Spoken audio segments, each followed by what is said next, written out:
Tutorial Video 15 Melodic Whistling with the Two Hands, the Interlocked Style. Welcome everybody. This is the tutorial video number 15 studying the hands whistling interlocked style.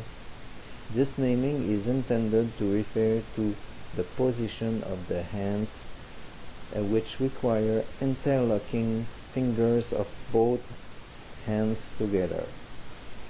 In the video number 14, we have studied the cupped style. The interlock style is based on the same principles, namely the usage of the two hands to form an air chamber and the blowing between the knuckles of the thumbs in a parallel position. What differs between these two hand whistling styles is the shape of the air chambers and the ways they are constructed with the hands. Always following my proposed step to learn the whistling, let's consider the first step, the positioning. Firstly, we need to put the hands in a flat position with the fingers distant from each other's. Let's turn the hands toward our eyes and the hands facing each other.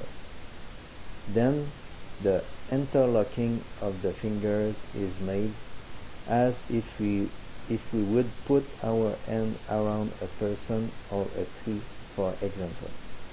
Let's look at the position, completing it to close the air chamber then created.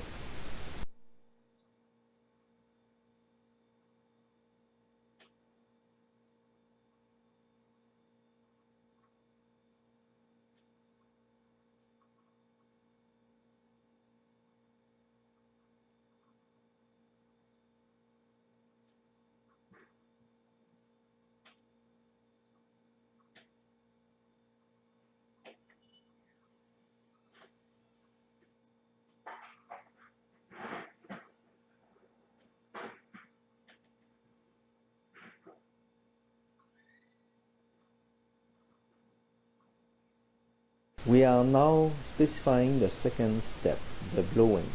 The positioning for that is the same as for the cupped style, which means kissing the knuckles of the two thumbs while letting the air going out between the middle of the thumbs. It is a moderated exhalation breath.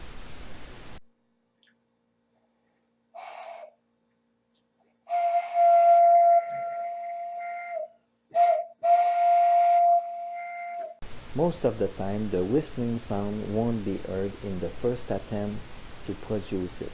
Then, the step 3 comes handy and consists to listen to the produced sound and to vary systematically the positioning and the blowing elements. The produced sounds helping us to progress and guiding us, we are going to approach more and more toward the whistling sound, which finally and hopefully will be heard. In case of unfruitful trials, I gave you the essential elements to watch for. 1. The air chamber must be closed except for the space between the middle of the thumbs. If you close the space between the middle of the thumbs, blowing should be felt as a blockage with no escape for the injected air.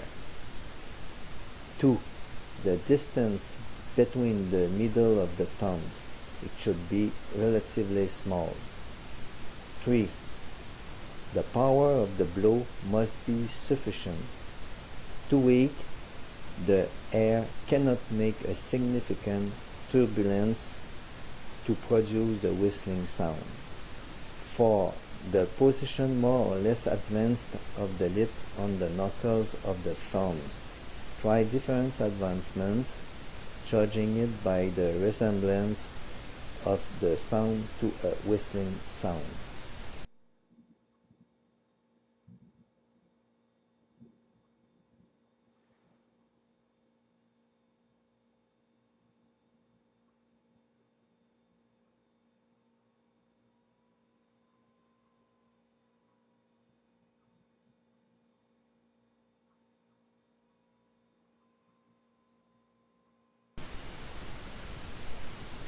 Once the whistling sound is performed, it remains to render it melodic for that style to take its whole musical value.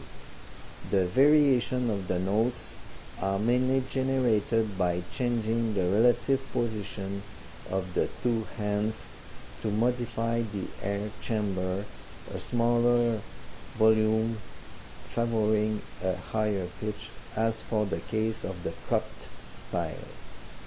A technique often used is to lift some fingers to enable an approach of the two hands, thus reducing the size of the air chamber and making a corresponding higher pitch.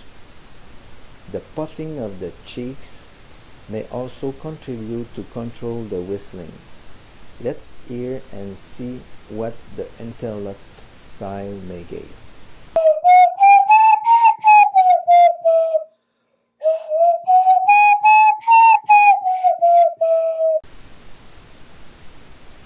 There are many techniques to produce musical effects not discussed here.